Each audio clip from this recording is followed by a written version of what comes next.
জিতনে আয়ে হ্যাঁ জিত কে যায়েঙ্গে। সানরাইজার্স হায়দ্রাবাদের 5 ম্যাচের বিজয় রথকে থামিয়ে দিল আমাদের কলকাতা নাইট রাইডার্স। সবাই বলছিল কি কলকাতা হারাতে পারবে না সানরাইজার্স হায়দ্রাবাদকে। সানরাইজার্স হায়দ্রাবাদ অনেক শক্তিশালী দল, তারা পরপর 5টা ম্যাচ জিতে গিয়েছে এবং কলকাতার জন্য এই ম্যাচটা জেতা সহজ হবে না, কলকাতাকে হারিয়ে দেবে সানরাইজার্স হায়দ্রাবাদ।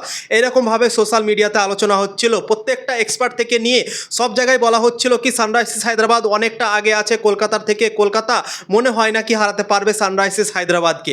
কিন্তু ভাই সানরাইজার্স হায়দ্রাবাদকে আমাদের কলকাতা নাইট রাইডার্স চারোখানে চিৎ করে দিল এবং আমাদের কলকাতা নাইট রাইডার্সকেও চেনে না সানরাইজার্স হায়দ্রাবাদ, বা অন্য দলের ফ্যানও আমাদের কলকাতাকে চেনে না। কলকাতা যখন ম্যাচ জিততে লাগে না, কলকাতাকে হারা খুবই কঠিন এবং সেরকমই কাজ কিন্তু করে দেখাচ্ছে আমাদের Kolkata night Riders. Back in the form চলে এসছে এখন, পর 3টে জয় পেয়ে গেল ভাই, অসাধারণ ক্রিকেট খেলতে শুরু করে দিয়েছে। আজকে তো ভাই সানরাইজার্স হায়দ্রাবাদ যেভাবে শুরুয়াত করেছিল মনে হয়েছিল কি কলকাতাকে মনে হয় 200-র ওপরে রান চেস করতে হতে পারে, কিন্তু আমাদের দুই স্পিন বোলার যেভাবে বল করলো না আজকে, সত্যি অসাধারণ লাগলো, জবরদস্ত লাগলো। সুনীল নারায়ণ, বরুণ চক্রবর্তী এই দুজন 8 ওভার করলো, 5টা উইকেট নিল 67 রান দিয়ে বন্ধুরা। 4 ওভারে বরুণ চক্রবর্তী 36 রান দিয়ে 3টে উইকেট নিয়েছে, সুনীল নারায়ণ 4 ওভারে 31 রান দিয়ে 2টো উইকেট, এবং এই দুজনই 5 উইকেট নিয়ে নিয়েছে 8 ওভারে। এই দুজনের জন্যই কলকাতা নাইট রাইডার্স সানরাইজার্স হায়দ্রাবাদের বিপক্ষে কামব্যাক করতে পেরেছিল ম্যাচে। কেননা সানরাইজার্স হায়দ্রাবাদ পাওয়ার প্লেতে কিভাবে শুরু করেছিল তোমরা তো নিজেই দেখেছিলে। 71 রানে 1 উইকেট পড়েছিল 6 ওভারে সানরাইজার্স হায়দ্রাবাদে। তারপর ট্রাভিস হেড যেভাবে ক্রিকেট খেলছিল দেখেই ভয় লাগছিল বন্ধুরা। 105 রানে সানরাইজার্স হায়দ্রাবাদের একটা উইকেট ছিল এবং তখন দেখে মনে হচ্ছিল কি এই মুহূর্তে যদি কলকাতা উইকেট না পায় তাহলে কিন্তু ভাই অনেক বড় স্কোর চেস করতে হতে পারে কলকাতাকে। তারপর যে ভাই ট্রাভিস হেডকে আউট করলো, তারপর কিন্তু একের পর এক লাইন লেগে গেল সানরাইজার্স হায়দ্রাবাদের, একের পর এক উইকেট বার করতে থাকলো আমাদের কলকাতা নাইট রাইডার্সের প্রত্যেকটা বোলার বন্ধুরা। 60 রানে 9টা উইকেট হারালো সানরাইজার্স হায়দ্রাবাদ কলকাতার বোলারদের সামনে। 105 রানে সানরাইজার্স হায়দ্রাবাদের একটা উইকেট ছিল এবং 165 রানে অল আউট, 19 ওভারে অল আউট হয়ে গেল, 20 ওভারও খেলতে পারলো না। এবং আমার মনে হয় এই পিচটাতে 180 বা 190 রান যদি তারা করতো, একটু যদি চালাকি করে ব্যাটিং করতো, দেখে শুনে খেলতো, কি পিচটা একটু স্লো আছে তো এই পিচটাতে আমরা একটু দেখে শুনে খেলে 180-90 করার চেষ্টা করি, এইভাবে যদি তারা চালাকি করে ব্যাটিং করতো তাহলে কিন্তু কলকাতাকে সমস্যায় ফেলতে পারতো। কিন্তু কলকাতা এমন একটা রানে থেমে নিয়েছিল সানরাইজার্স হায়দ্রাবাদকে কি কলকাতা খুবই সহজে এই রানটা চেস করতে পারতো এবং সেই রকমই হলো। কলকাতা নাইট রাইডার্সের কোনো সমস্যাই হলো না এই রানটা চেস করতে, হাসতে খেলতে কলকাতা নাইট রাইডার্স এই রানটাকে চেস করে ফেললো। সানরাইজার্স হায়দ্রাবাদের মাঠে গিয়ে সানরাইজার্স হায়দ্রাবাদকে আজকে হারিয়ে দিল আমাদের কলকাতা নাইট রাইডার্স এবং বদলাও নিয়ে নিল। কেননা সানরাইজার্স হায়দ্রাবাদ ইডেন গার্ডেনের মাঠে 2 তারিখ আমাদেরকে হারিয়ে দিয়েছিল, ইডেন গার্ডেনে মন ভেঙে দিয়েছিল ক্রিকেট ফ্যানদের, কলকাতার ফ্যানদের। কিন্তু আজকে কলকাতা নাইট রাইডার্স সানরাইজার্স হায়দ্রাবাদের মাঠে গিয়ে সানরাইজার্স হায়দ্রাবাদকে হারিয়ে তাদের ফ্যানদের মন ভেঙে দিল বন্ধুরা। তো বদলা নিয়ে নিল আমাদের কলকাতা নাইট রাইডার্স এবং জবরদস্ত ক্রিকেট খেললো। এই IPL 2026 সালে কলকাতা নাইট রাইডার্স এখন পর্যন্ত 9টা ম্যাচ খেললো, 9টা ম্যাচ খেলে 3টে জয় পেয়েছে, 1 পয়েন্ট পেয়েছিল, 7 পয়েন্ট হয়ে গিয়েছে কলকাতা নাইট রাইডার্সের।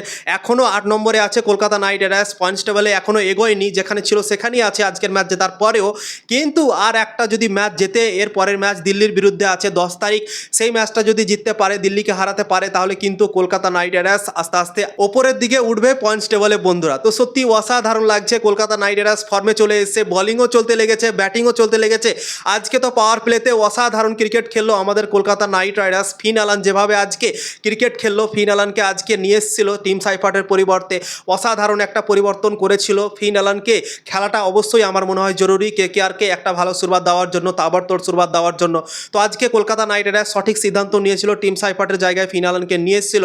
ফিন অ্যালান অসাধারণ ক্রিকেট খেললো, 13 বলে 29 রান করলো, আউট হয়ে গিয়েছিল, বড় ইনিংস খেলতে পারেনি, কিন্তু একটা ইম্প্যাক্টফুল ইনিংস খেলেছিল আজকে। 166 রানের টার্গেট হিসাবে কিন্তু একটা ভালো ইনিংস ছিল ফিন অ্যালানের বন্ধুরা। তারপর আজিঙ্কে রাহানে, আঙ্কিশ রঘুবংশীর মধ্যে অনেক বড় একটা পার্টনারশিপ হলো এবং এই দুজন হাসতে খেলতে খুবই সহজেই এই ম্যাচটাকে ভাই লাস্ট অবধি নিয়ে গেল, চেস করলো রান এবং অসাধারণভাবে জয় পেয়ে গেল। কিন্তু কলকাতার ফ্যানদের একটা জিনিস মন খারাপ হতে পারে কি কলকাতার কাছে অনেক বড় সুযোগ ছিল আজকে প্লাস পয়েন্ট নেওয়ার। যদি কলকাতা একটু মেরে খেলতো তাহলে হয়তো আজকে প্লাস পয়েন্ট নিতে পারতো, খুবই আগেই এই ম্যাচটা জিততে পারতো। কিন্তু তোমাদেরকে বলে দিই এই পিচটাতে ব্যাটিং করা অতটাও সহজ না। যদি শট মারার চেষ্টা করতে যেত কলকাতা নাইট রাইডার্সের ব্যাটাররা তাহলে কিন্তু সমস্যায় পড়তে পারতো, কলকাতার উইকেট যেতক এবং কলকাতা চাপে পড়তে পারতো। তাই জন্যই আমার মনে হয় ঠিকঠাক ব্যাটিংই করেছে। এর পরের ম্যাচগুলোতে দেখা যাবে যখন লাস্টের দিকে আসবে 2-3টা ম্যাচ যখন বাকি থাকবে তখন যদি রান রেটের প্রয়োজন পড়ে তখন ভাই কলকাতা সেই রান রেটে যাওয়ার জন্য প্রস্তুত থাকবে। তো এখন মনে হয় ঠিকঠাক কি ক্রিকেট খেলেছে কলকাতা নাইট রাইডার্স। তো কলকাতা নাইট রাইডার্স আজকে হায়দ্রাবাদের বিরুদ্ধে প্রথম 5-6 ওভার বল করতে পারেনি ঠিকঠাকভাবে, কিন্তু পাওয়ার প্লে শেষ হয়ে যাওয়ার পরেই কিন্তু কলকাতা নাইট রাইডার্স এই ম্যাচটাতে আস্তে আস্তে কামব্যাক করে গিয়েছিল এবং এমনভাবে কামব্যাক করলো কি চারোখানে চিৎ করে দিল সানরাইজার্স হায়দ্রাবাদকে 165 রানে এবং খুবই সহজে এই রান চেস করে কলকাতা ম্যাচ জিতে গেল বন্ধুরা। রিঙ্কু সিং আবার ফিনিশ করলো এই ম্যাচটাতে বন্ধুরা। তো অসাধারণ লাগলো আজকেও কলকাতা নাইট রাইডার্সের ম্যাচ এবং জবরদস্তভাবে তৃতীয় জয় পেয়ে গেল কলকাতা নাইট রাইডার্স। করবো লড়বো জিতবো রে, জিতনে আয়ে হ্যাঁ জিতকে যায়েঙ্গে, এই গানটা আমার সত্যি ভাই আজকে বলার ইচ্ছা হচ্ছে, কেননা হায়দ্রাবাদের মাঠে গিয়ে হায়দ্রাবাদকে হারালো, তো ওই জন্য আমি বললাম কি জিতনে আয়ে হ্যাঁ জিতকে যায়েঙ্গে। আর কলকাতা নাইট রাইডার্স সেটাই কাজ করলো, জিততে এসেছিল হায়দ্রাবাদ এবং জিতে চলে গেল ভাই। এখন দিল্লির সাথে ম্যাচ খেলবে দিল্লির মাটিতে 10 তারিখে বন্ধুরা, মনে রাখবে কিন্তু 10 তারিখটা। তো কে আর মনে হচ্ছে রেডি হয়ে গিয়েছে, তৈয়ার হয়ে গিয়েছে এখন ম্যাচ জেতার জন্য ব্যাক টু ব্যাক।